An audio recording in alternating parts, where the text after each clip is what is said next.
présent avec nous et beaucoup de bonnes qualités, et de bons représentants des traditions marocaines, publiques et privées. Cet événement est organisé par deux institutions majeures, euh, Studio Butterfly, dont la directrice générale est en face de moi, qui est en passant diplômée de HEC récemment. Alors, j'ai vu le CV, je ne vais pas le répéter. Vous étiez aussi diplômé de ESG, et vous avez fait beaucoup de choses en vie. En tout cas, votre agence est extraordinaire. Vous avez lancé cette initiative qui est la première initiative du genre. Je crois savoir que ce ne sera pas la dernière. Donc, faites-la réussir, comme ça, on en fait tous les ans, tous les 2 ans. Il y a la même agence en France, avec Gabriel Zabo, qui sera parmi nous cet après-midi, je l'espère. Et pour les médias, je crois qu'il y a un paquet de représentants médias. J'ai le plaisir de rencontrer et de saluer. Ils sont très, très présents, très actifs. Pour la session d'ouverture officielle. Pour l'ouverture officielle, nous avons le plaisir d'avoir et l'amitié d'avoir le président du Conseil économique et social marocain et celui de l'Afrique. Donc, des 51 pays. Le prof lui va nous en parler. Il va y avoir également notre ami africain qui est en visioconférence. J'espère que ça marche bien. Vous nous écoutez bien? L'Afrique est-elle là?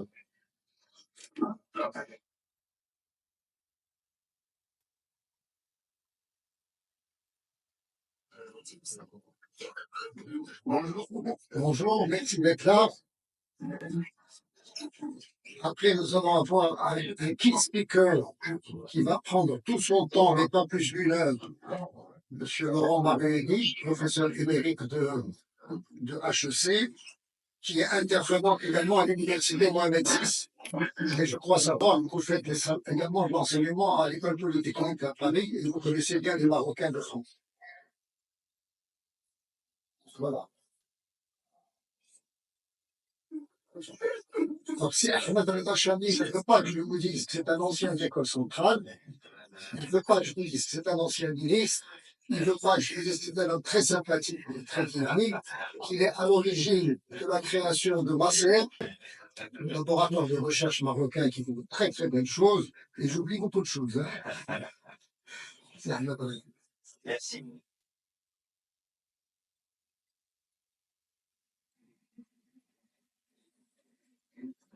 Merci pour cette présentation qui n'en est pas une, sincèrement. Bonjour à tous. Plaisir d'être là aujourd'hui avec vous. Quand Mme Bodias m'a contacté pour venir intervenir dans cette session, dans cette journée, et qu'elle m'a parlé d'Afrique, j'ai tout de suite dit oui. Pourquoi? Parce qu'en fait, je préside l'Union des conseils économiques sociaux africains. En fait, le Maroc, c'est le Maroc qui préside, qui a la deuxième mandature. Là, elle arrive à la fin bientôt.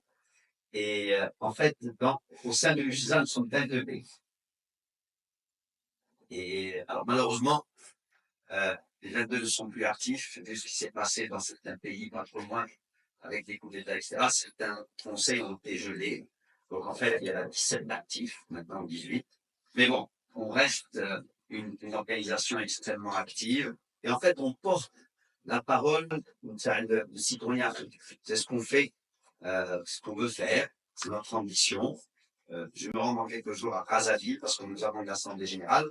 Et dans l'assemblée générale, nous allons acter un siège permanent de l'UCESA ici au Maroc. Donc c'est une très belle. Alors nous sommes réunis aujourd'hui ici pour parler de inbound marketing et parler d'IA et leur potentiel transformateur en Afrique et ce que ça peut apporter à l'entreprise africaine. Parce que j'ai bien compris que beaucoup d'entreprises sont là et beaucoup d'entreprises se posent la question qu'est-ce qu'on fait par rapport à ces nouvelles technologies? Et ben la réponse c'est qu'il faut les adopter parce que ça permet de transformer la relation client-entreprise, même client ou la citoyen-institution. Donc, par exemple, on utilise l'IA au CESE, j'ai même pris une personne qui accompagne les différentes directions pour savoir quelles sont les applications qu'on peut mettre, je dirais, utiliser tous les jours pour améliorer notre interaction avec le citoyen. Donc c'est important, je pense, et merci de Madame Audias d'organiser une journée pareille pour sensibiliser par rapport à l'urban marketing, donc on peut transformer la relation entre le client et l'entreprise, dans le citoyen et l'institution, et aussi, bien sûr, tout ce qui est IA. Et je vais être très intéressé de comprendre tout à l'heure, on a des intervenants émérites, essayer de comprendre aussi l'impact que l'IA va avoir dans le futur. Nous avons fait un rapport sur l'IA. Là, je parle en tant que CSE, et mon collègue, c'est Ami oui, vous en parlera plus. Alors, quand on parle d'Afrique, l'Afrique, c'est quoi? D'abord, l'Afrique, euh, c'est un, c'est un continent à très fort potentiel. La seule question qu'il faut se poser, c'est quand est-ce qu'il va saisir ce potentiel. C'est-à-dire, on s'est toujours posé cette question-là. L'Afrique, c'est 3 000 milliards USD en PIB. On peut dire c'est important, mais c'est juste un peu plus que la France. La France, c'est 2700, 2800. Et donc, toute l'Afrique, c'est un peu plus que la France. Donc, il y a beaucoup de choses encore qu'il faut aller, qu'il faut réaliser en l'Afrique. C'est 16% de la population mondiale, c'est 1,4 milliard d'habitants, mais d'ici 2050, on devrait dépasser les 2,4 milliards. Donc c'est bien sûr le continent qui a la plus forte croissance, et c'est bien d'avoir une population, mais ça crée des challenges, notamment l'emploi des jeunes, je vais revenir sur ça dans un instant. 60% des Africains ont moins de 25 ans. Ça, c'est juste incroyable. 60% ont moins de 25 ans, donc c'est un potentiel, je dirais, une force de travail extraordinaire, un potentiel d'innovation extraordinaire. On parle de technologie de l'information, là, qui de mieux que les jeunes peuvent, je dirais, saisir cette opportunité. Et par contre, c'est aussi un emploi informel énorme. On le voit chez nous, hein. D'accord? Eh ben, en Afrique, c'est la même chose. 60-80% de l'emploi est un emploi informel. Même combat qu'au Maroc. Maintenant, ce qui est assez inquiétant, ce qui est challenging, plus probablement comme un challenge, il y a 10 à 12 millions de jeunes Africains qui arrivent sur le marché de l'emploi chaque année. Il faut créer, pour l'Afrique, créer 10 à 12 millions d'emplois par an, sans parler de résorber. Je dirais, il y a 420 millions de jeunes, selon certaines études, il y a un tiers qui sont au chômage. Donc, il y a 140 millions qui sont au chômage. Et donc, il y a 10 à 12 millions qui arrivent chaque année. Donc, il y a un vrai challenge d'emploi et de développement, je dirais, en Afrique. Et puis, quand je parle d'Afrique, ce qu'il faut aussi retenir, c'est que l'Afrique n'est pas une. Il y a plusieurs Afriques. Il y a vraiment des pays qui sont bien développés, ou là, en voie de développement, on les appelle émergents, comme vous voulez. Je pense à l'Afrique du Sud, je pense chez nous ici, la Côte d'Ivoire, d'autres. D'accord. Mais il y a aussi d'autres pays qui ont de vraies problématiques, juste d'eau, de sécurité, etc. Et donc, quand on parle d'Afrique, il faut peut-être avoir des stratégies adaptées pour les différentes sous-régions, je dirais, d'Afrique. Alors, une fois qu'on a dit ça, les, cette Afrique-là, juste pour vous donner un chiffre, en 2023, les fonds tech ont investi à près de 3,5 milliards de dollars. C'est pas mal, mais on peut mieux faire. Les fintechs ont pris pratiquement 37% des fonds. Mais juste pour vous donner une idée, les grands pays, c'est le Nigeria, c'est l'Égypte, c'est l'Afrique du Sud, qui sont à 500 millions de plus. Nous sommes à 90 millions. Et en fait, les 90 millions, je parle du Maroc, on a fait x4 par rapport à l'État. Donc, ça veut dire qu'il y a, là encore, voilà, vous pouvez vous dire, tiens, le Maroc est un pays avancé, oui, dans beaucoup de choses, mais peut-être pas assez au niveau, je dirais, start-up technologique. Et donc, qu'est-ce qu'on peut faire pour améliorer l'écosystème? Et je pense que l'IA est un vrai sujet pour l'écosystème, je dirais, des technologies innovantes. Alors, quels sont les atouts? J'en ai parlé tout à l'heure, d'abord, c'est de jeunesse, d'accord? En 2050, 2 enfants sur 5 dans le monde sont africains. On en a parlé, donc la croissance continue. Alors parfois, il faut arrêter de faire des enfants. C'est-à-dire que parfois, il y a certains pays, je ne vais pas les citer pour n'embarrasser personne, c'est des africains qui ont plus de 7 enfants par famille. Comment voulez-vous, avec 7 enfants par famille, d'accord, sortir de ce piège, je dirais, de la pauvreté, ce qu'on appelle poverty trap. D'accord. Et pourquoi? C'est parce que c'est pour des raisons religieuses. Ils le sont parce que la contraception, encore chez eux, je dirais quelque chose de haram, qui n'est pas, je dirais, accepté. Heureusement que nous avons fait, nous, le planning familial, je dirais, dans les années très avant 70, je me souviens. Et donc, si vous voulez, le contrôle de la natalité est quelque chose d'important pour certains pays. Alors, l'autre atout, bien sûr, c'est les ressources naturelles. Il y a de tout en Afrique, que ce soit au niveau des minerais, du pétrole, du gaz, des terres rares, de l'eau, du soleil, du vent, des énergies renouvelables. Moi, j'aime bien la République démocratique du Congo se présente comme le pays, d'accord, et porteur du changement, je dirais, de la lutte contre le changement climatique, parce qu'effectivement, ils ont des réserves d'eau énormes, parce qu'ils ont des forêts énormes, parce qu'ils ont beaucoup de lithium et d'autres minerais. Ils se présentent comme le pays solution au changement climatique. Alors, mais les défis, on les connaît tous. D'abord, franchement, je vais parler de défis, mais même celui-là est au cœur du sujet, c'est la gouvernance et l'instabilité politique. L'instabilité, c'est pour ça que ce pays, il faut toujours prier pour qu'on reste, je dirais, dans cette logique-là de stabilité et je dirais, de bonne gouvernance. Même si nous aussi, on a des choses encore à changer. Juste par exemple la corruption, il y a encore des choses à faire. Juste pour qu'on ne comprenne pas, je suis en train de dire qu'au Maroc, tout est beau, ce n'est pas le cas. Si tout était beau, on n'aurait pas vu ce qui s'est passé à Trinidad et à Londres. D'accord? Mais bon, encore est relatif et on avance. D'accord? Il faut que tous les pays africains. Mais ce premier point de la stabilité politique, de la gouvernance est essentiel. Deuxième point, il y a encore un manque d'infrastructures criant, je dirais, en Afrique, que ce soit au niveau routier, mais au niveau énergétique aussi. Moins d'infrastructures, tout ce qui est énergie. Je la mets aussi au niveau, donc l'Internet au débit. Et donc, il va falloir moderniser ces infrastructures. Troisième point, il y a aussi un défi à relever, c'est la fracture numérique. Là encore, il y a du chemin à faire. Certains pays sont extrêmement bien équipés en, je dirais, Internet, d'autres ont même des problèmes au niveau des lignes téléphoniques, etc. Et donc, de l'Internet, des hauts débits, moyens débits, et donc, nous, ça à faire et à regarder. L'exode rural. Beaucoup d'exodes rural chaque année, 24 millions de nouveaux habitants rejoignent les villes. Et donc, quand vous avez, on le voit aussi dans certaines villes chez nous.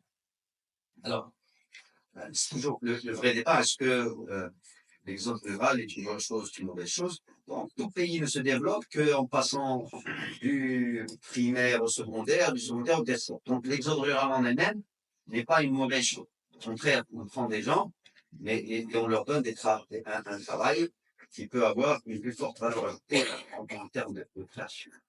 La problématique, c'est quand ils migrent et qu'il n'y a pas de travail. Et donc, vous n'avez pas les infrastructures suffisantes pour les accueillir. Et donc, qu'est-ce qui fait? Les problèmes de sécurité qui arrivent dans certaines villes. Et donc, on voit ça même chez nous.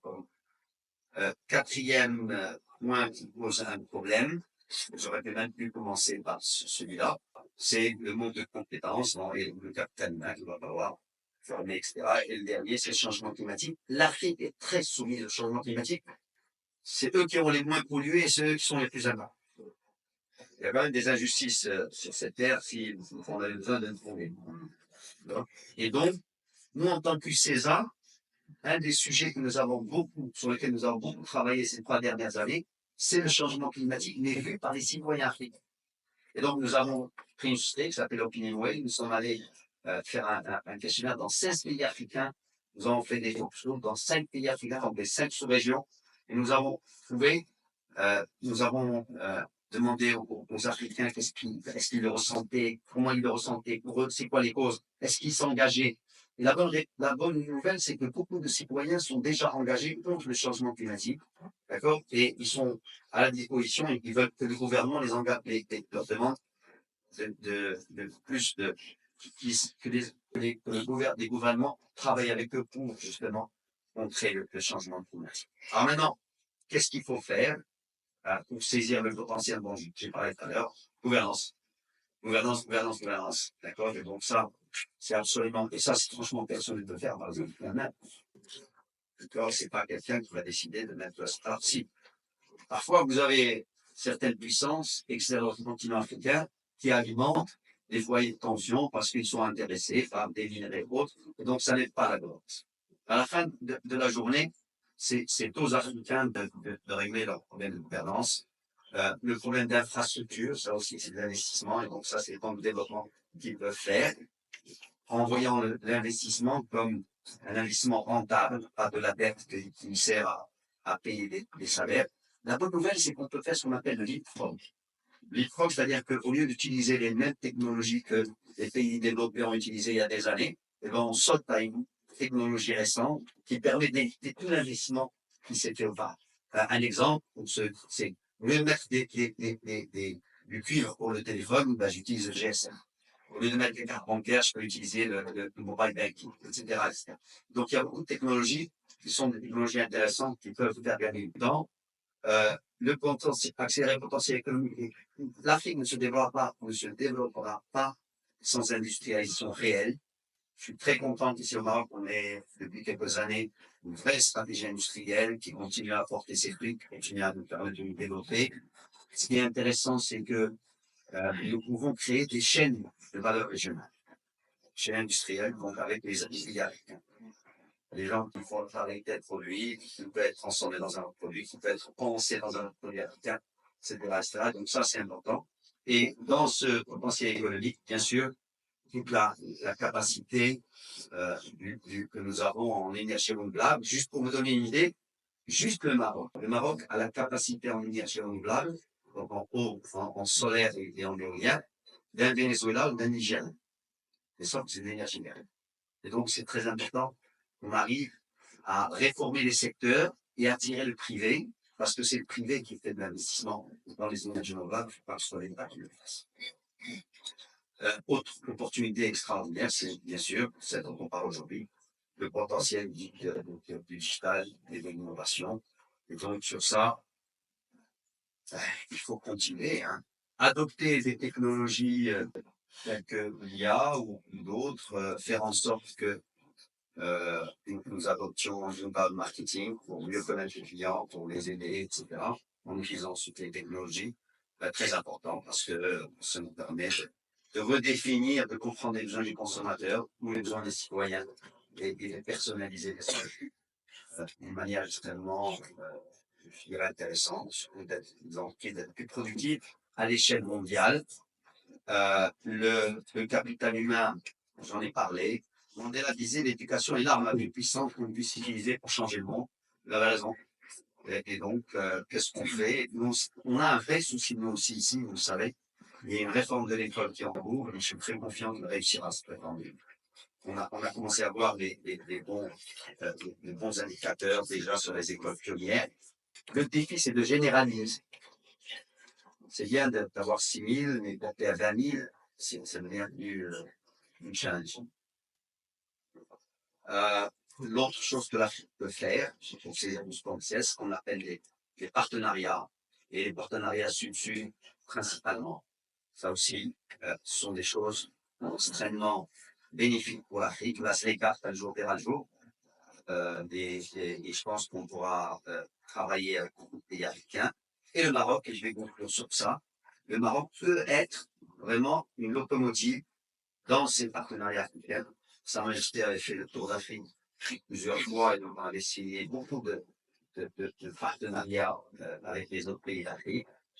Maintenant, ces partenariats sont là, ils continuent à être mis en place. Et on voit de plus en plus d'entrepreneurs marocains aller en Afrique, et donc c'est le privé qui doit porter, d'accord, aussi. C'est pas que le public. Et on l'a vu dans l'investissement, dans les banques, dans les assurances, dans les télécoms, dans les utilities, etc., dans les médicaments, etc., etc. Et donc, je pense que ça, nous continuerons, nous, le Maroc, à porter beaucoup d'attention à cette relation sud-sud, et donc à continuer et à nous assurer que nous pouvons être cette porte d'entrée pour l'Afrique. Ça aussi, c'est un bon positionnement pour nous. Donc, un hub africain. Et donc, à partir de l'Afrique, on peut rayonner sur, à partir de l'Europe, on peut rayonner sur différents pays. Merci beaucoup.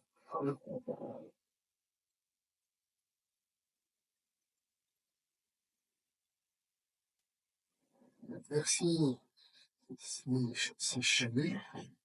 C'était riche et intéressant. Je ne vais pas résumer, on va gagner du temps. Je vais donner la parole à M. Thierry Kouti, directeur général de l'Economia Group, qui est installé au Cameroun, qui est co-organisateur et qui a un grand réseau également sur Afrique. Je vous donne la parole. Essayons d'être courts. Je vous dis ça pas pour vous, M. Kouti, mais essayons d'être courts parce qu'il y a beaucoup de choses.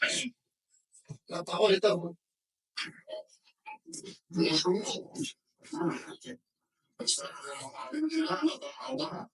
Très bien.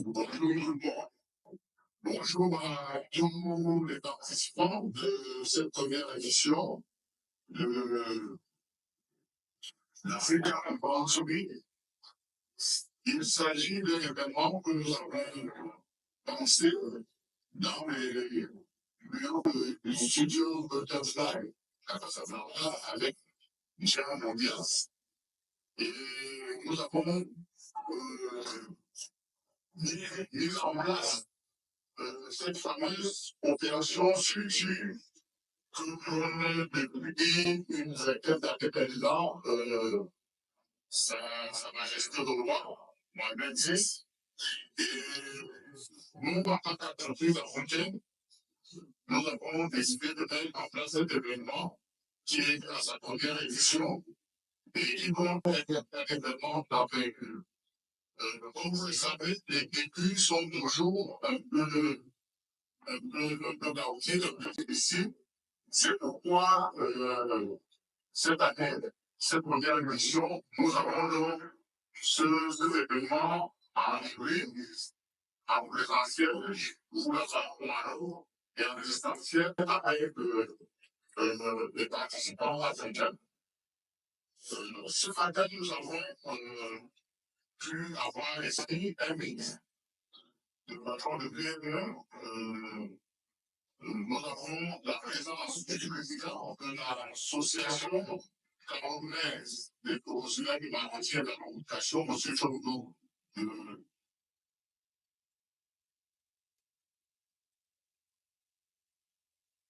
Monsieur Eba, et responsable marketing, M. Bayen, et les patrons de PME.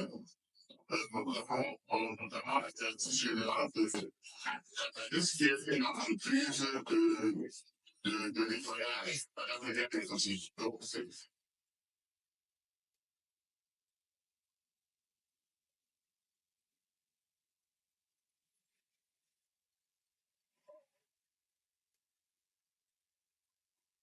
de partage de connaissances, de perspectives en vue de développer notre continent qui nous est plus cher. Et nous pensons que les bases qui sont lancées ce matin ne vont faire l'IMA, l'Africa IMA, a soumis un événement qui sera et la prochaine édition qui se tiendra soit au Maroc, soit à l'intérieur de l'Afrique ici, on doit avoir tous les participants présentiels et que nous allons échanger davantage. Donc, je continue de remercier tous ceux qui ont participé.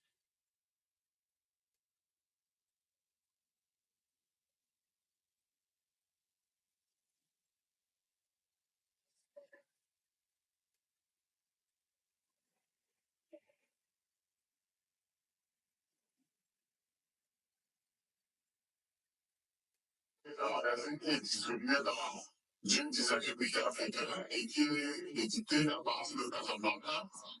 Après, encore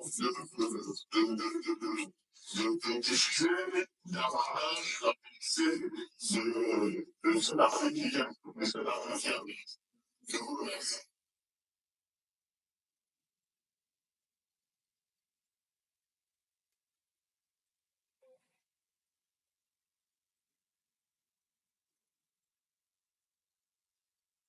Merci, monsieur Couty. Vous avez remarqué que je ne suis pas présenté. J'étais tellement intimidé par Cyril Chabi, je suis oublié. Et vous dites, et madame, ma fusille, le regard. Ça, c'est ma manière à moi de mettre toujours un grain d'humour. J'aime bien que les choses se fassent décontractent. On est là pour apprendre, pour échanger, pour faire du réseau. J'espère que vous allez beaucoup le faire. Au moment où j'ai été patron d'entreprise pendant très longtemps. J'ai fait du coaching, comme vous avez pu le remarquer. C'est ce qui me donne ce sens de l'humour, une façon de ne pas trop se prendre au sérieux. Et pour ne pas se prendre au sérieux, je donne la parole à Mme J1 de l'OBS, qui est elle, très sérieuse. Elle travaille très très fort. Depuis que je la connais, ça fait 2 mois. Je crois qu'elle travaille jour et nuit. J'envoie un message à minuit, elle me répond à 1 heure. Je lui fais une proposition à 4 heures, elle me répond non. Souvent, c'est non. Et voilà.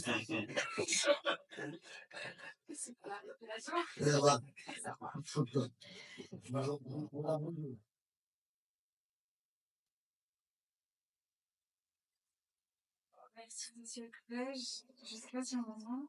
Monsieur Chéri, merci beaucoup pour votre présentation. Vous nous avez vraiment mis dans le bain en donnant une overview sur l'Afrique, les potentialités, les défis, ceux qui nous restent à faire. Et puis bon, maintenant, on reprend le relais en tant qu'acteur privé. Merci à tous d'être là pour cette première édition de l'Africa Inbound Summit qui démarre de Rabat. Donc, c'est une première édition. On est très heureux de vous avoir avec nous et on s'attend à d'autres éditions, comme l'a dit tout à l'heure Thierry, peut-être sur votre territoire africain. Bien plus qu'une salle de conférence, cet événement est vraiment une véritable plateforme d'échange, d'innovation, de partage qui est dédiée à l'avenir du marketing et de la transformation numérique en Afrique.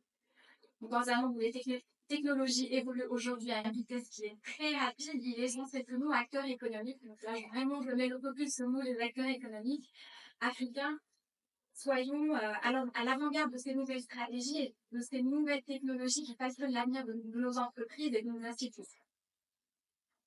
L'Africa Inbound Summit, comme l'a été dit, c'est le prix d'une collaboration continentale et internationale avec des experts de divers secteurs. Nous sommes vraiment très honorés d'accueillir aujourd'hui des leaders d'opinion nationaux et internationaux qui voient l'Afrique, des intervenants de renommée mondiale, des décideurs, des entrepreneurs et des innovateurs qui bâtiront l'Afrique de demain. Alors, durant cette journée, nous allons aborder différents sujets qui nous paraissent cruciaux, comme l'impact de l'intelligence artificielle aujourd'hui sur les business et sur les institutions, la différenciation des entreprises et des institutions par l'innovation ou bien par la marque, l'amélioration de l'expérience client ou l'expérience citoyen sur un parcours qui est devenu omnicanal. Vous savez qu'aujourd'hui, sur une population qui est jeune, la génération Y et Z, qui est très digital native et qui aujourd'hui naît dans cet environnement-là, il va falloir aller la chercher là où elle est, sur les différents points de contact avec les bons contenus. Et cela dans un contexte global où l'adaptation rapide est une nécessité. Donc l'Afrique, comme l'a dit tout à l'heure Monsieur Chani, c'est un continent avec 1,4 milliard d'habitants. Vous avez cité un chiffre qui est très intéressant, qui est le fait que 60% de la population aujourd'hui est jeune et elle a moins de 23 ans. Donc tout ça, c'est un potentiel et c'est à la fois aussi des défis pour les États et aussi pour les enfants. Et le fait est qu'aujourd'hui, en fait, l'Afrique, il y a un point aussi qui est intéressant, c'est que l'Afrique aujourd'hui, elle est sur un taux de croissance globalement qui est très intéressant. Et ça attire aussi le regard de tout le marché asiatique, européen et américain. Donc, le continent n'a plus, en fait, le potentiel économique à prouver. Et le Maroc, comme cela a été aussi dit tout à l'heure, constitue un hub régional stratégique qui offre des infrastructures et des opportunités uniques pour les investisseurs. Et nous, entreprises, acteurs du privé, nous ne sommes pas spectateurs de notre développement. Aujourd'hui, on fait tous face au même défi, qui est le défi de l'attention. Attirer et garder l'attention de cible, que ce soit les consommateurs, les citoyens, les investisseurs, c'est un réel challenge auquel on fait face tous les jours. Si nous ne sommes pas assez créatifs en tant qu'acteurs et ouverts à adopter de nouvelles stratégies, nous risquons, comme on dit, de sortir de la conversation. On vérifie, on monte ça rapidement. Les géants de la tech ont bien compris, voilà, les GAFAM que vous connaissez tous, leur but aujourd'hui, c'est vraiment d'attirer les jeunes, de les garder sur les plateformes le maximum possible, en produisant à la fois du contenu organique, authentique, qui va les engager, bien au-delà des contenus publicitaires qu'on voit sur ces plateformes-là. Et à l'ère de l'intelligence artificielle, si aujourd'hui on ne prend pas d'avance en tant qu'acteur économique, on sera déjà un petit peu en retard. Les entreprises africaines locomotives et l'île de bas, je pense que la plupart des entreprises qui sont dans la taille très result oriented. Et donc, par rapport à cela, donc les exigences sont très fortes au niveau des directions marketing, communication, sales et digital.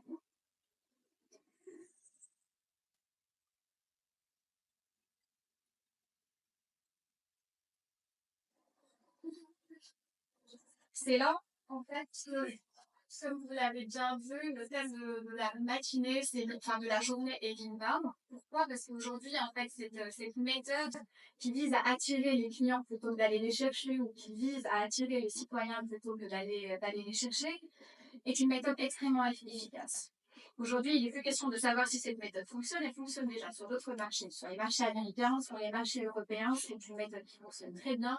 Ça génère des leads beaucoup plus naturellement et à des coûts vraiment très inférieurs.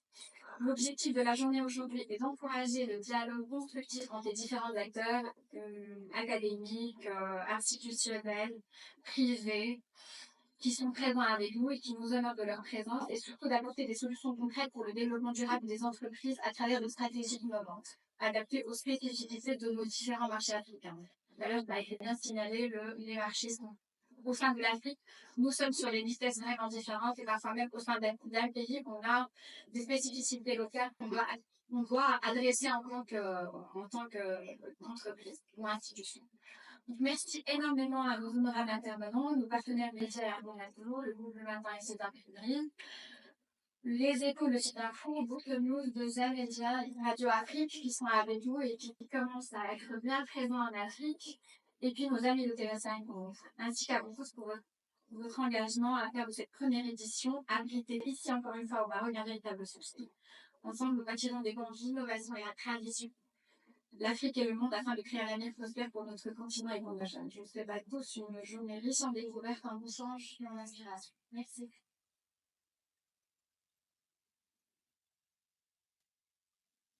Vous avez dit qu'elle est impressionnante.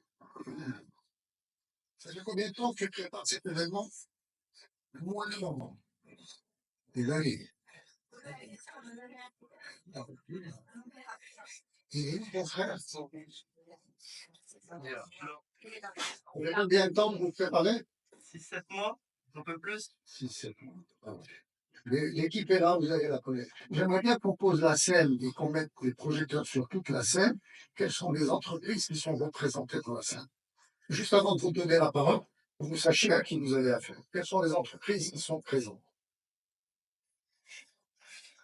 Moi, je suis dans la commercialisation de SaaS.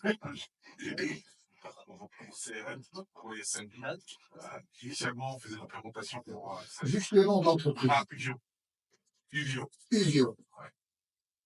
Big, non. Big, vous connaissez.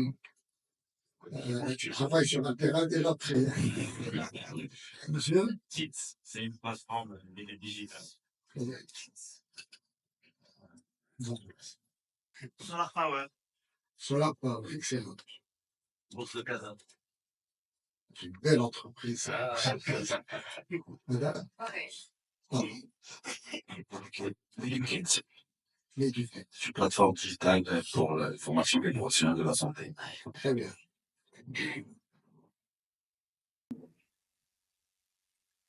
Vite, vite, vite, s'il vous plaît, on n'a pas beaucoup de temps. Evan, aviateur, distributeur de véhicules au Maroc. Enfin, assurance, à droite là-bas. Merci. J'ai des imprimeries du Maroc. Groupe Le Maroc. Très bien. Ensuite, vous n'avez pas besoin de micro, on vous entend bien. UM6 Story School. UM6B Africa Business School. UM6B Story School.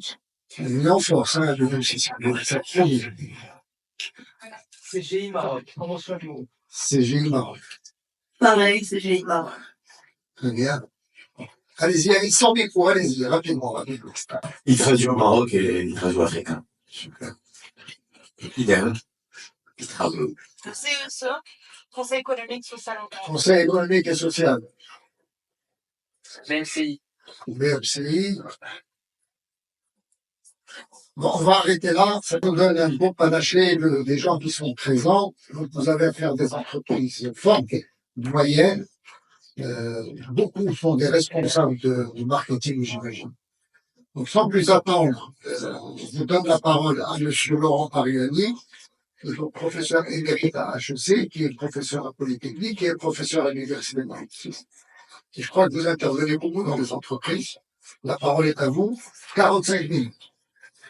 Mon dernier prix.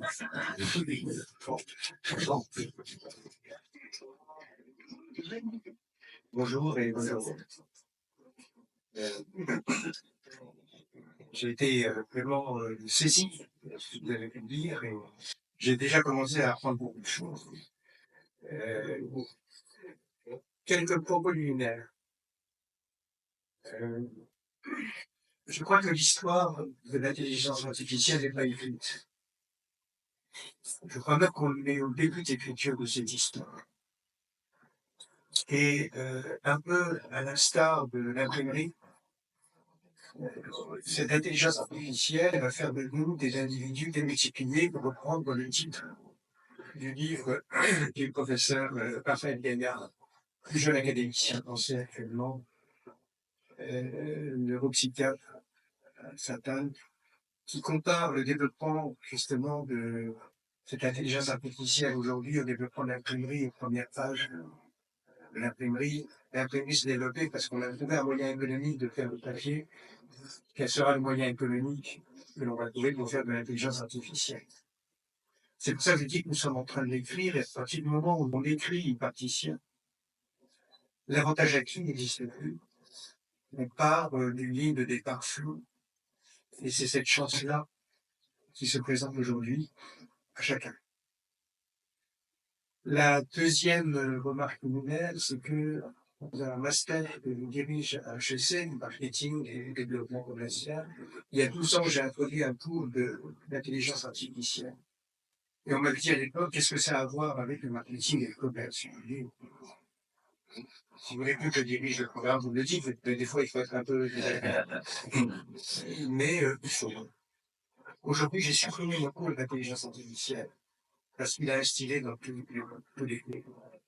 Donc il n'y a plus besoin. C'est relativement rapide. Là, il y a 5 ans, j'ai introduit même le micro, on est remplacé. Il est tenace. Il y a 5 ans, on a introduit un cours sur le droit social. On m'a dit qu'est-ce que ça a à voir avec l'enfermement du Covid, la reconsidération de la responsabilité sociale de l'entreprise envers les commerciaux a été réelle. Donc parfois, il faut y aller à l'intuition et je pense que elle n'est pas forcément de mauvaise conseillère si derrière on l'a valide. C'est un honneur aussi d'avoir des représentants de l'Université Mohamed VI, compagnonne de route sur ces chemins et surtout un honneur d'avoir été invité par les équipes organisatrices. Et je voudrais dire toute l'admiration que j'ai pour l'IA, l'admiration qui a débuté quand elle était dans l'élève, car elle sortait du lot, quelque chose sans qu'il ait vu. Et c'est un point des choses.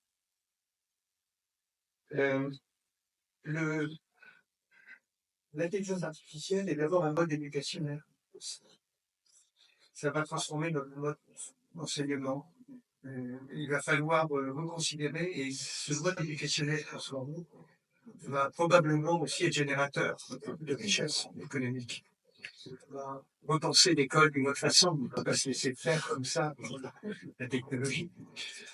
Et je sais qu'il y a des experts là-dessus. Ça va créer des emplois, bien sûr. Mais aussi, il va y avoir un effet d'accélération que les économistes n'ont pas encore bien identifié. On peut se fonder sur l'accélérateur routier, sur l'indicateur, comme ça, mais macroéconomiquement, on ne sait pas très bien. Je pense que c'est un sujet que les macroéconomistes devront s'emparer plutôt que de vouloir résoudre un déficit budgétaire qui est de toute façon relève d'autres choses que du budget.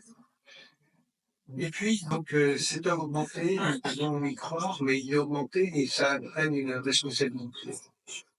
Lorsque j'étais étudiant, je m'étais enthousiasmé pour l'informatique, qui était synonyme d'IBM. J'avais été voir ma grand-mère et avec enthousiasme, je lui avais décrit tout ce que je faisais de formidable en informatique, mais en fait, se limiter à taper sur des fiches en carton, donc ça passe dans la machine. Elle m'a regardé longuement, le 4 PD, et elle m'a dit, mon fils, est-ce que cela augmente votre niveau de conscience? Alors, je suis allé voir le prof, et tu me dis, je viens pas en cours pendant une semaine parce qu'il faut que je réfléchisse à mon niveau de conscience. Faut pas que ça. Alors, effectivement, je crois que l'intelligence artificielle est une opportunité de monter notre niveau de conscience. Et de faire un pas peut-être accompagné par cette intelligence artificielle. Alors, par exemple, notre niveau de conscience sur la chaîne de valeur régionale, vous avez, je pense que c'est un point fort, puisque finalement, la chaîne de valeur régionale, c'est presque un oxymore. Une phrase qui contient sa contradiction, puisque la région s'isole et la chaîne réunit. Donc, il y a un niveau de conscience qu'il faut passer là-dessus. Et je crois que au départ, j'avais prévu aucun slide.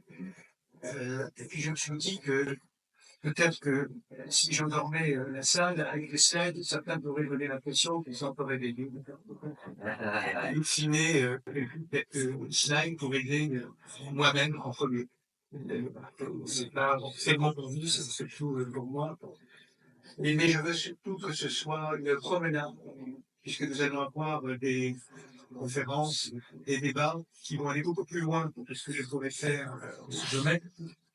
Mais ce sera la promenade que je vous propose. Je ne vais pas m'imposer avec ça, avec mon mandarina sur la pensée de chacun, parce que l'histoire est en train de s'écrire. Et écrivons-la. La chose la plus importante, à mon avis, c'est pas plus fort, la chose la plus importante, je vais voir si ça tient, ça, la réponse est bon, mais si on fait ça, la réponse est bon. L'inversion des inconnus, vous voyez, Ah oui, ça va. ne tient pas, on inverse le micro et il tient. Je vais être simple. L'inversion des inconnus, vous connaissez tout ça en mathématiques, on a tous dû le faire sur des matrices. Mais le marketing traditionnel a cherché des clients inconnus dans des produits connus, des services connus. Trouve-moi des clients parce que j'ai inventé une machine à peser les balances. Donc, facilité de vendre ça. Et alors, on y va. On y va. Qu'est-ce que vous faites? Et en général, la réponse, c'est une industrie. C'est jamais un marché, c'est une industrie. Ce qui se passe aujourd'hui, c'est l'inversion des inconnus. On connaît des clients et on ne sait pas quoi leur vendre. Et donc, le business model se trouve inversé, d'où il parle. C'est une inversion du business model. C'est une inversion complexe à appréhender parce que, exactement comme dans l'inversion des matrices, c'est les mêmes éléments que j'ai sous les yeux. J'ai juste fait un quart de volant. J'ai juste lu, les X dans les Y ou les Y dans les X. Alors, qu'est-ce que ça change? Ça change tout. Ça change tout parce que cette inversion de l'inconnu va porter beaucoup de choses. Et l'intelligence artificielle, c'est l'outil révélé pour opérer cette inversion des inconnus. Parce que je vais pouvoir identifier les clients, aller vers eux avec une barre que ce soit au niveau individuel ou au niveau collectif. Avec derrière une réécriture du marketing. On en parlait hier. La marque, comment faire une marque est considérée comme un branding collectif qui toucher la personne. Comment ne pas la modifier, la transgresser. Si tu appelles toute la salle maintenant, c'est ça qu'il faut. Voilà. Ça, c'est vraiment, c'est tout découle de là. Tout découle de là. Je connais les clients, je vais pouvoir les connaître. Ça va pas être très compliqué, contrairement à ce qu'on trouve en général. Je vais même connaître des choses sur eux qui ne connaissent pas. Grâce à l'intelligence artificielle. Je vais faire des choses. Et même la machine va faire la chance, même pas moi. On va me les suivre, mais qu'est-ce que je vais pouvoir leur vendre et que devient mon métier? Moi, je suis le roi de la crêpe au sucre humaine et vous dites qu'il faut vendre des stylos, que sais-je? Je sais pas faire ça, si. Non, j'ai pas de... Oui. Alors, le marketing traditionnel, en fait, il est fondé sur la valeur. Et la plupart des groupes de marketing se fondent sur la valeur aujourd'hui. Quand je dis marketing, c'est la famille. Très bien. Moi, j'aime mieux qu'on regarde les pain points, des points de souffrance. Parce que finalement, un pain point, en général, n'est pas compensé par une valeur. Si tu dis, viens chez moi, tu as un bon repas, mais je te donne un grand coup de pied dans les genoux, tu vas me dire, j'aime mieux aller au McDo. Quand même. Mais c'est vraiment une schéma. Mais... Et donc, le pain point, c'est l'épouvantable. Et donc, il est tout à fait essentiel aujourd'hui, par l'INA, de faire une segmentation par pain point et d'avoir un traitement de la clientèle différencié, non pas selon la valeur, mais selon les faits. Et ce qui est très surprenant, c'est que les meilleurs travaux académiques que j'ai trouvés là-dessus viennent de l'université de Pékin. Ils ne viennent pas des universités américaines ou ailleurs. 4 Chinois ont publié des choses remarquables, avec beaucoup d'intelligence artificielle dans nos approches. Donc, je crois que la première des choses à faire, dans la plupart des entreprises, c'est de commencer par un audit systématique de ce qu'on fait déjà, que certains ont déjà engagé. Que faisons-nous qui ressemble à ça? Est-ce qu'on a des duplications? Est-ce qu'on a des choses inutiles? Est-ce qu'on a des vieilles serpillères qui ne servent plus à grand-chose comme data et qu'il faut nettoyer et enlever? Et aujourd'hui, en regardant l'inbound, je crois que la question d'être immédiatement efficace est posée. C'est pas demain, c'est maintenant, c'est pas la peine d'aller demain, allons très vite, commençons. Commençons par faire le point, déjà. En particulier, les budgets dans beaucoup d'entreprises, surtout les grandes, les budgets liés à l'intelligence artificielle, à la data, mais comme beaucoup de dirigeants ne sont pas à l'aise avec ça, on laisse les budgets se décentraliser et on a beaucoup d'entreprises qui, dans plusieurs directions, font la même chose. On dupliqué. Chacun a construit son petit modèle. Passons sur la souffrance des pain points. Non, on peut passer, c'est bon. Merci. Alors, une fois qu'on les a tués, ces tentations de pain points, on peut poser la question internationale qui n'est pas différente de la question régionale. C'est ailleurs. Est-ce que je peux transporter ailleurs mon approche inbound? Et bien sûr, parfois, je trouve qu'on a plutôt des slogans mobilisateurs que de véritables actions. Donc, qu'est-ce que je peux suggérer? C'est le slide suivant. D'abord, les pain points ne sont pas seulement causés par moi dans votre entreprise. C'est intéressant de regarder les pain points en population. Tout à l'heure, vous avez évoqué le manque d'infrastructures. Le premier pain point, c'est peut-être le temps pour se rendre. Je vous donne une anecdote. Il y a très longtemps, le Premier ministre d'un État africain m'avait demandé de faire un audit économique de sa société de transport urbain. Il y a très longtemps. Je voulais un indépendant. Alors j'avais envoyé 3 jeunes, enfin ils avaient 3 ans moins que moi, mais ils étaient jeunes. Je devais envoyer, préparer de la data et tout. Ils viennent me chercher à l'aéroport et ils me disent, on a trouvé la solution. Ah, c'est formidable, je vais pouvoir prendre l'avion de tout, maintenant. Vraiment bien. Et alors c'est quoi? Ils disent, il faut doubler les tarifs. C'est une capitale africaine pour les transports en commun. Ils ont regardé, je leur ai dit, vous avez pris le bus? Ils me disent non. Je dis, alors vous racontez n'importe quoi, vous n'avez même pas pris le bus? Ils me disent non. Je dis, alors, toi, le matin, tu prends la ligne 1 au départ à 4h30 du matin, toi la ligne 2, toi la ligne 3. Et ils me disent, parce que vous voulez nous voir à 9h? Je dis non, moi je me repose le matin. Je peux vous voir à 3h. Ils viennent à 3h. Je dis alors, ils me disent, il ne faut pas. Il ne faut pas payer les tarifs. Pourquoi? Il dit, parce que les gens qui peuvent plus payer le bus, ils ne peuvent pas se payer le taxi. Donc, on a forcément une souffrance. Donc, ce qu'on a dit est idiotial, c'est bien. Bref, vous avez vous-même compris, par le terrain, on dit, regardez les souffrances. C'est pas seulement les souffrances que moi, fabricant de quelque chose, le provoque. Parce que cette vue de l'entreprise ne l'inscrit pas dans le territoire. Donc je suggère qu'on regarde les pays pauvres.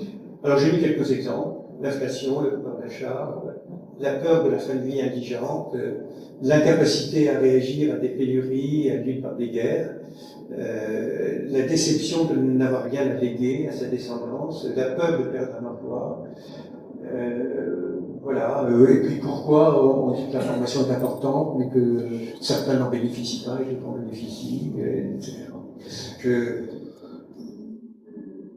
Conseiller le PDG d'une très très grosse entreprise internationale, en France, parlait de son plan sur les hauts potentiels. Il me dit ça sert à rien. Il me dit comment? Il dit dis-moi combien de HEC et de techniciens qui ne sont pas hauts potentiels dans ta boîte. Il me dit je crois qu'ils le sont tous. Je dis que ça n'a aucun intérêt. Tu devrais t'intéresser au potentiel moyen. Parce que tu peux en faire des hauts potentiels. Donc finalement, regarder la formation et tout ça, c'est regarder les pain points. Parce que si vous avez la pression des risques. Alors, les dirigeants des pays, il y a 2 effets qui sont mensongers en quelque sorte et très réels. Et il faudra bien que l'intelligence artificielle s'en empare. Parce qu'elle est habituée en fait à être non plus dans des algorithmes de relations causales, mais dans des algorithmes de relations de collinéarité, de simultanéité. Donc à partir du moment où vous êtes dans la relation de simultanéité et non dans la relation causale, comme le veulent les sciences, la physique, on peut dire des grosses bêtises. Alors la première, c'est l'effet Giffen.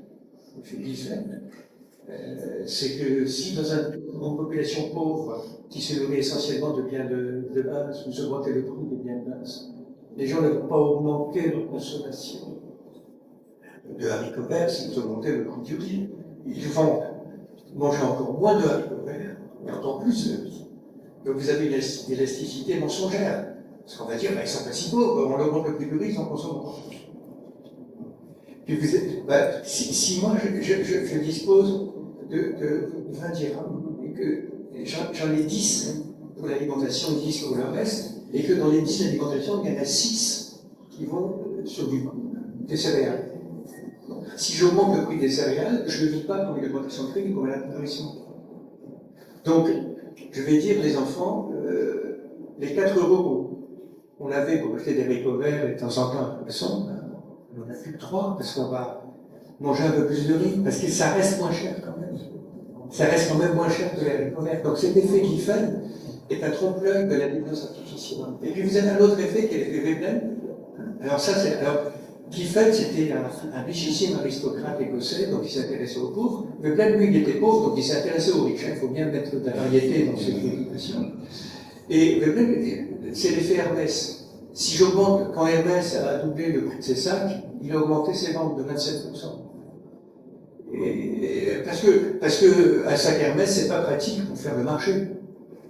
Donc c'est pas un sac, c'est un objet de luxe, évidemment. Donc si j'augmente le prix, il faut bien que j'en ai un quand même. Il a dit avec qui j'avais déjeuné, et je lui ai dit tout d'un coup, tu sais, une amie qui est quelquefois plus riche que moi, et je lui ai dit, tu sais, si tu veux, je te prête un peu d'argent, si tu veux 50 euros, je te prête, parce que j'ai de la peine, tu vois. Elle me regarde et me dit, mais qu'est-ce qu'il prend? Il dit, t'as un sac Vuitton, t'as pas un Hermès.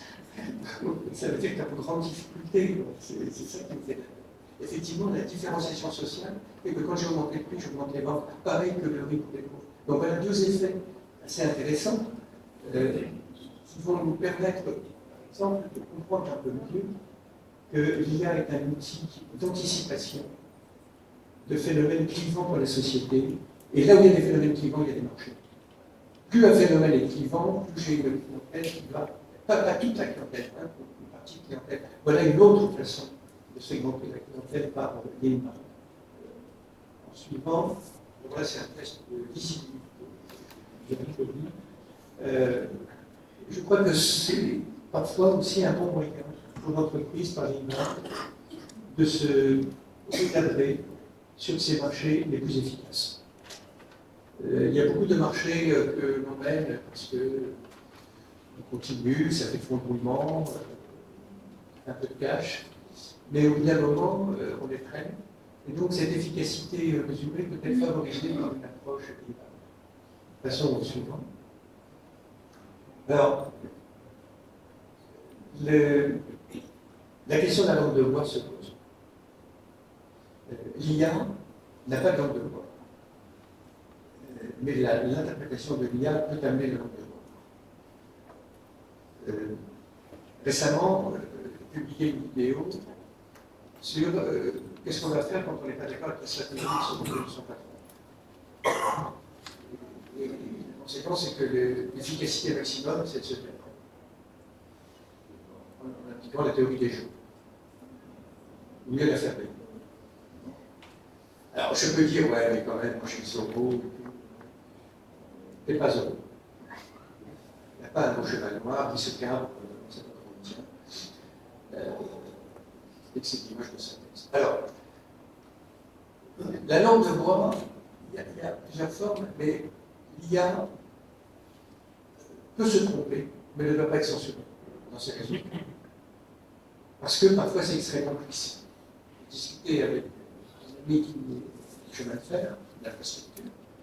Il me disait l'IA nous a révélé que lorsqu'un agriculteur labourait son champ, parallèlement au rail, il jouxte le champ, l'usure des travées ferroviaires était moins forte que quand les rigoles arrivaient sur les travées. Donc le réseau ferré a demandé aux paysans adjacents de bien vouloir faire passer des tracteurs parallèlement au rail, en leur faisant des petits cadeaux, peut-être un billet de train, plutôt que perpendiculairement. Et personne ne s'en est aperçu, c'est l'intelligence artificielle qui, par des photos et tout, s'est dit, tiens, finalement, voilà, ce résultat. Donc, parfois, ça peut toucher à des vérités de l'entreprise. Et le marketing ne doit pas tricher, parce que s'il triche avec les résultats, ça entraîne des pain points. Et il faut être très vigilant là-dessus. C'est aussi une considération. On peut tourner la page. Alors, il y a les commerciaux. C'est eux qui sont en première ligne. Il faut vraiment qu'ils se bougent, qu'ils acceptent. Parce que dans beaucoup d'entreprises, vous avez une acceptation verbale et une inertie de comportement envers l'intelligence artificielle, envers l'IA. Oui, oui, je suis d'accord, on va faire quelque chose. Ça veut dire entièrement de première classe. Ça veut dire qu'on ne va pas le faire. Pourquoi? Parce que on bouge les lignes. On bouge les lignes et personne n'a envie qu'on bouge trop les lignes. Mais elles bougent, de toute façon, ces lignes. Et donc, je crois qu'il y a deux choses. Premièrement, je plaide pour la convergence des métiers du marketing et du commerce. Prenez Amazon, allez me dire quelle est la part du commercial et la part du marketing, et même la part du financier dans Amazon.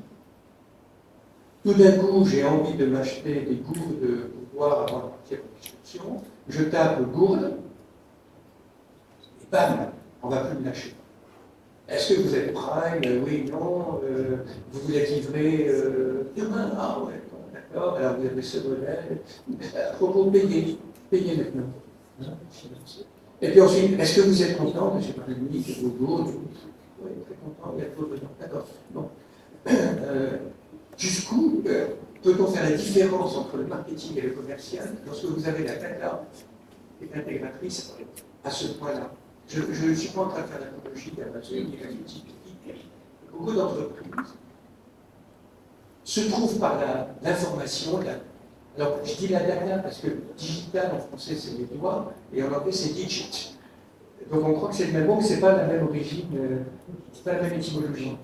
Hein, au départ, le digital en français c'est quand on tapait sur le papier, le digit en anglais c'est tu utilises un nom. Donc je dis la data, comme ça on est tranquille dans l'approximation. Cette data a une vertu intégratrice des fonctions. Et le master que je dirige s'appelle marketing commercial et business development. Je ne veux absolument pas les séparer parce que ça crée des chapelles qui souvent s'entravent l'une l'autre. Avec l'inbound, c'est possible. L'inbound ayant inversé les inconnus, je ne suis plus dans le processus où moi, je fabrique des chaussures de sport, et donc tu vas me faire le marketing des chaussures de sport, et toi tu vas me les vendre, parce que tu as un magasin dans la grande rue, et que tu as une chaîne de magasins, et tu vas les vendre, et le service après-vente, surtout pas. Surtout pas. Là c'est différent, je sais le type de chaussures de sport que j'utilise. Et je vais vous prendre en main et je vais vous guider. Donc, marketing commercial, ça devient unifié. Et l'intelligence artificielle va nous permettre de faire des sauts spectaculaires. Il ne faut pas tarder. Alors, sur le plan économique, ça va avoir des conséquences lourdes sur l'emploi. Reconsidération des emplois, reconsidération des profils, reconsidération de la performance. Montée en puissance de certaines valeurs, par exemple la force de la marque. La marque n'est pas un nom, la marque est une marque, elle a un pôle relatif de pouvoir. Non pas de portée propriété intellectuelle uniquement, même si c'est le cas. Comment toucher un client par une architecture de marque avec une banque? Ces questions-là vont être posées assez rapidement. Alors, un rapport de l'OCDE pense qu'il va y avoir à peu près 10% des emplois qui vont être robotisés par l'intelligence artificielle. 10% c'est quand on n'en sait rien. Je me méfie de ce genre de chiffre. Et quand on en sait encore moins, on dit entre 9 et 14. On pense 11. Mais ça peut être 20, ça peut être 30, ça peut être 4. Je crois qu'on n'en sait rien. Mais surtout, ça va créer une combinaison de robots et gilets jaunes, vous savez, ceux qui manifestaient contre la pauvreté, le prix d'essence au rond-point en France. Pour moi, ce n'est pas tellement le pourcentage en tant que tel qui va être important, c'est le changement de nature, la frustration. Donc, il faudra gérer socialement l'intelligence artificielle aussi. Ce n'est pas le rôle de l'entreprise, mais c'est pour ça que j'ai mis un robot gilet jaune. Vous voyez, bon, voilà, un robot qui manifeste. Normalement, il ne devrait pas, parce qu'il a pris le job de quelqu'un qui manifeste. Mais là, on est vraiment dans quelque chose qui fait que la concurrence va s'exprimer très différemment, que les entreprises qui seront dans l'inbound auront un avantage concurrentiel sur nous. Ça ne veut pas dire qu'elles seront plus grosses. Ça veut dire qu'elles auront un avantage concurrentiel. De toute façon, laissons notre gilet jaune. Alors là, c'est triplement illisible. D'abord parce qu'une matrice, c'est fait pour que chaque personne se torde le cou pour essayer de comprendre s'il faut la verticaliser ou l'horizontaliser. Deuxièmement, il y a des cibles invisibles. Et troisièmement, j'ai mis tous les cibles d'organismes qui traitent des conséquences de l'intelligence artificielle. Et ça, c'est pour vous montrer que c'est devenu illisible. Et que donc, on va passer à son temps de drive, je sais pas, ça va pas penser là-dessus. Donc, laissons cela. Laissons-le. Passons au suivant. Alors, il y a beaucoup de priorités. Beaucoup de priorités qui doivent être mises en avant par l'inbound et par l'intelligence artificielle. J'espère que ce sera repris dans les. On en parlait tout à l'heure. L'enseignement, par exemple.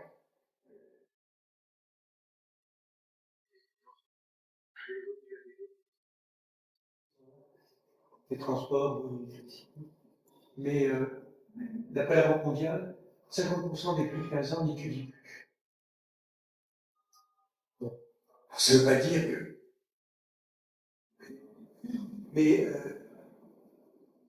j'ai discuté il y a quelques jours avec un ami d'enfance. On était ensemble au CM1. On s'est perdu de vue. Lui n'a pas fait d'études. Et c'était un garçon très vif, très vif. Il a réussi autrement. Matériellement, au niveau sport. Mais je l'ai revu, je dis pourquoi il n'a pas fait d'études. Il dit c'est social. Mes parents, il n'était pas question qu'on fasse des études. C'était tout. On est en Île-de-France. C'était pas pour nous. Il fallait que je parte en apprentissage. C'est vite. Il me dit, mais pour toi, mes parents, c'était normal que tu le fasses. Et c'était pas normal que moi je le fasse. 10 ans. Donc, c'est tout ça qui a rattrapé aussi. C'est pas seulement l'offre. C'est l'inbound. C'est d'aller au plus profond pour comprendre les réticences. Et je pense que les secteurs informels qui ont été évoqués, 60%, sont une opportunité. Et je me demande si l'AI, l'intelligence artificielle, n'est pas l'école de la seconde chance. En tout cas, on peut en faire une école de la seconde chance. Parce que les barrières à l'entrée sont beaucoup moins fortes pour rentrer à l'école sans.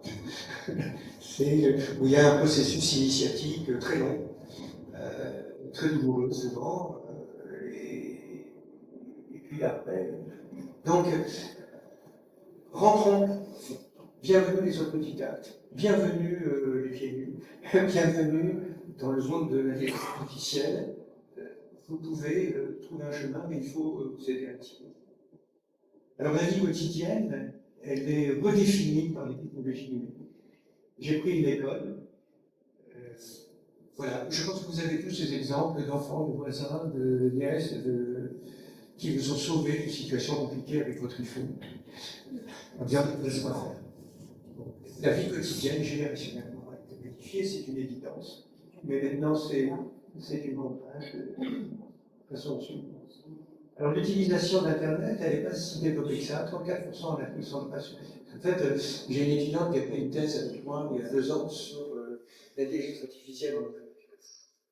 Donc, j'ai extrait ça de sa thèse.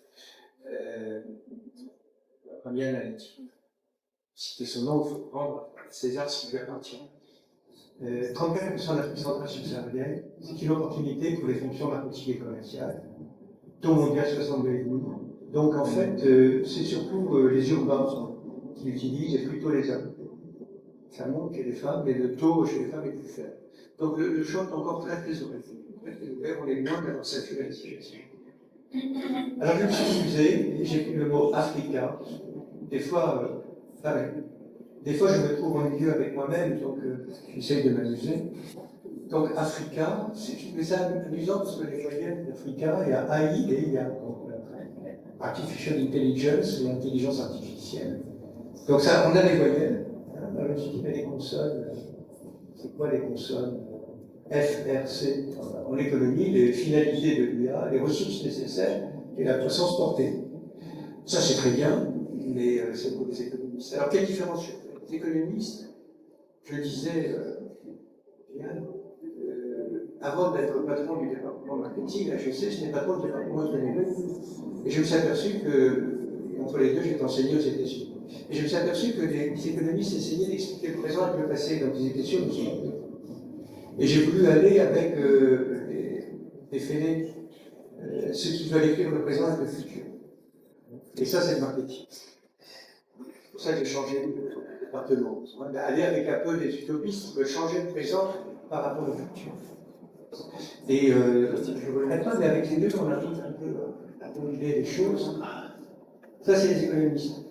En marketing, oui, c'est bon. En marketing, FRC, vous voyez, marketing traditionnel, c'est front office, relations et consolidation de la clientèle. Il faut le faire. Et quand même pas m'écraser les pieds avec mes propres chaussures. Donc oui, on le fait. On fait du marketing. Mais le inbound, c'est autre chose. Passons au suivant. L'inbound, c'est la fidélisation. La reverse loyalty et le check.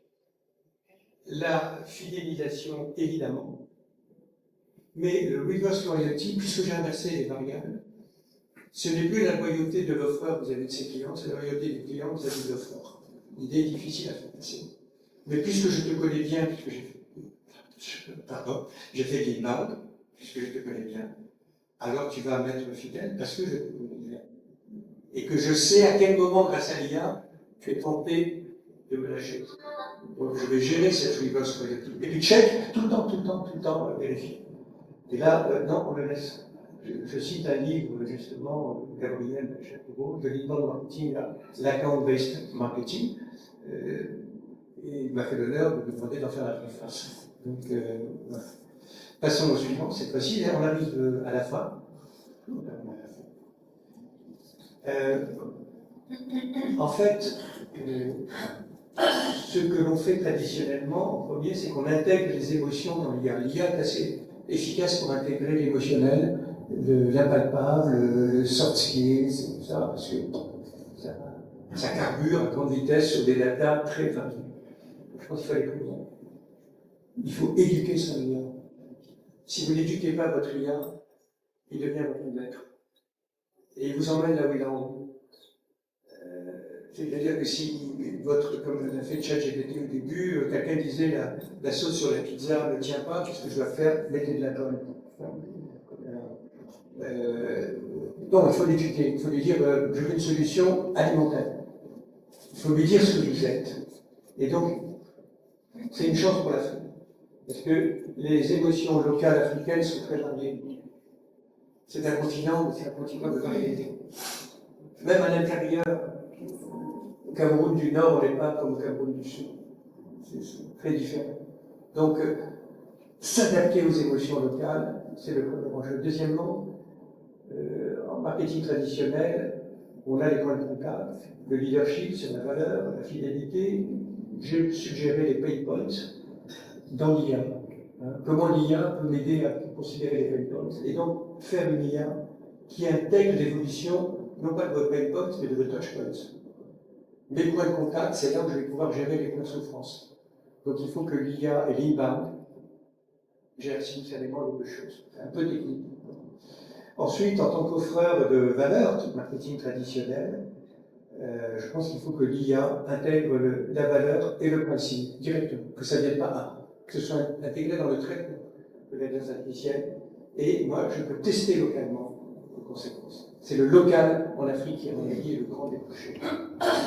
Et peut-être le local intégré dans une chaîne. On peut passer au slide. La négociation. L'IA ne vous remplace pas dans la négociation. Bon, il y a l'école de Harvard, les deux. L'école de Harvard, il y a d'autres écoles de négociation. Mais l'IA, il vous aide, c'est tout. Il ne va pas négocier à votre place. Et je pense que l'IA, il faut l'éduquer dans la culture de votre interlocuteur dans une négociation. Donc faire rentrer des paramètres très externes. Enfin, la métrique. Moi, j'aime beaucoup les mathématiques, j'aime beaucoup la métrique. Tout ça, c'est important. Il faut mesurer les choses, évidemment. Mais faites-le dans la convergence des sales and marketing, sinon ils vont se renvoyer la balle comme deux grands joueurs de tennis qui n'en finissent pas dans l'échange. C'est pas moi, c'est lui, c'est pas lui, c'est moi. C'est vous. Et ce que je propose, c'est ne pas avoir de jacobinisme calculatoire, ne pas avoir un seul modèle de calcul. Si la tendance actuelle, on veut unifier. On n'est pas en train de normer les caractéristiques techniques d'une pompe pour qu'elle soit valable dans plusieurs bateaux à la fois. C'est pas ça. On est en train de faire de la métrique sur l'inbound et sur l'intelligence artificielle. Donc, allez-y. Ne soyez pas jacobins. Le local est très important. Suivante. Donc, le mot-clé sur lequel on va débat, c'est la simultanéité. L'IA, c'est un outil de simultanéité. Ce n'est pas un outil qui fait ceci ou cela ou ceci. C'est simultanéité. Dangereux, qui entraîne cette faute, qu'il faut maîtriser comme un chien puissant. Votre chien est peut-être plus fort que vous, mais c'est vous le maître. Il faut le tenir. Il faut le tenir, éduquer, lui dire où on veut aller. Analyse de données. Alors, je rends hommage à l'école de mathématiques marocaine, qui est celle qui a permis à l'analyse de données de passer. Il y a une cinquantaine d'années. C'est des mathématiciens marocains vraiment pris à la base de l'analyse de données, avec des méthodes extraordinairement astucieuses, très simples dans la conception, plus complexe dans la mise en œuvre, la personnalisation des expériences, la co-création, l'optimisation des processus, et puis, on en a parlé, l'innovation accélérée.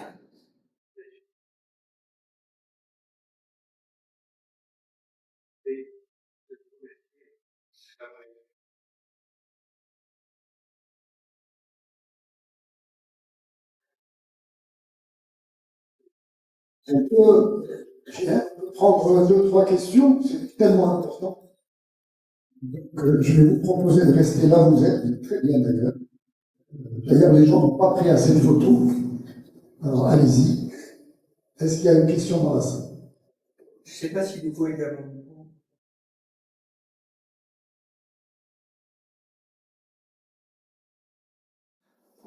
Bonjour à vous et bonjour tout le monde.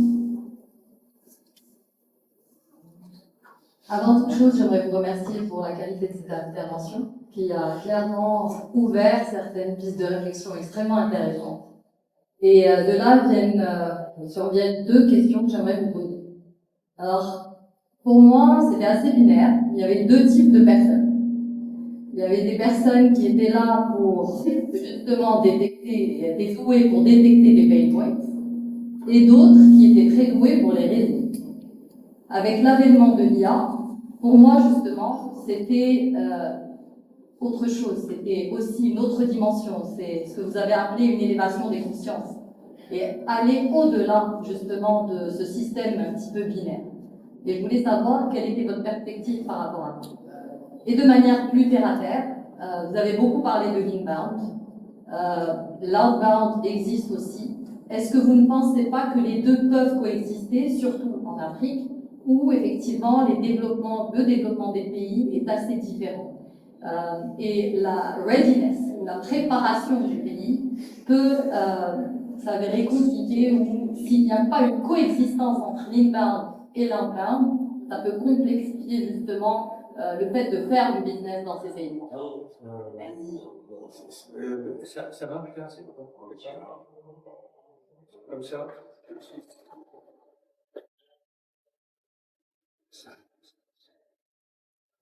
Ouais, ça vient de marcher.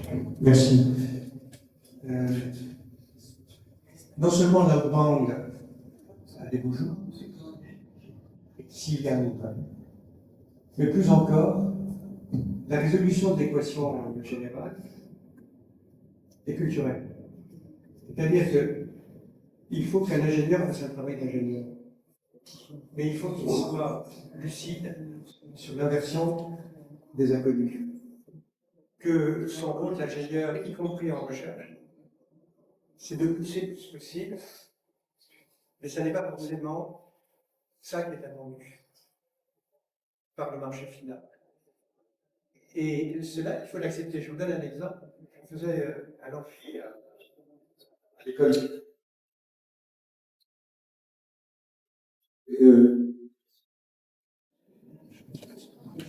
Oui. Voilà. Je faisais un amphi à l'école polytechnique, et en introduction à mon cours, je disais, vous savez, ce qui est bizarre, c'est que les socialistes en France ne prennent plus tellement de mesures sociales, et que les libéraux sont assez interventionnistes en économie. Et alors il y a un étudiant de l'X qui me dit, mais alors quelle est la solution? J'ai dit, est-ce que je t'ai dit qu'il y avait un problème? Il me dit non. J'ai dit, alors pourquoi tu veux que je te trouve une solution alors que je n'ai pas dit quel était le problème? Je lui dis, tu es mentalement formé à trouver des solutions parce que tu es une machine à trouver des solutions. Donc, alors les autres se sont foutus de sa gueule de façon incroyable, ils ont été rentrés par piston. Lui disait ouais c'est vrai, j'ai payé cher et tout. Bon, c'est devenu des gens très sympathiques à la pause, parce qu'on s'est amusé avec ça. Mais j'aurais dit, tu vois, tu as été impatient. Et je pense que la question soulevée là me semble très intéressante parce que l'inbound ne prend pas la place. Et beaucoup de outbounders ont peur de l'inbound. Se disent, ça va me priver de mon job, je vais mettre les talons dans le sable parce que c'est pas possible. Les ingénieurs sont un peu protégés parce qu'ils ont un savoir tangible, donc ils avancent. Mais c'est le basculement culturel. Moi, je pense que ce basculement doit se faire autour de la notion d'intérêt de la marque. Quel est l'intérêt de la marque? Pas seulement, vous voyez, je vais me faire mal voir des financiers, pas seulement du board, mais aussi de la marque. Et à partir de là, l'inbound prend toute sa saveur. Donc oui, c'est bien, merci d'avoir soulevé ce point, parce que je ne suis pas en guerre contre la tradition, il y a un glissement qui se fait.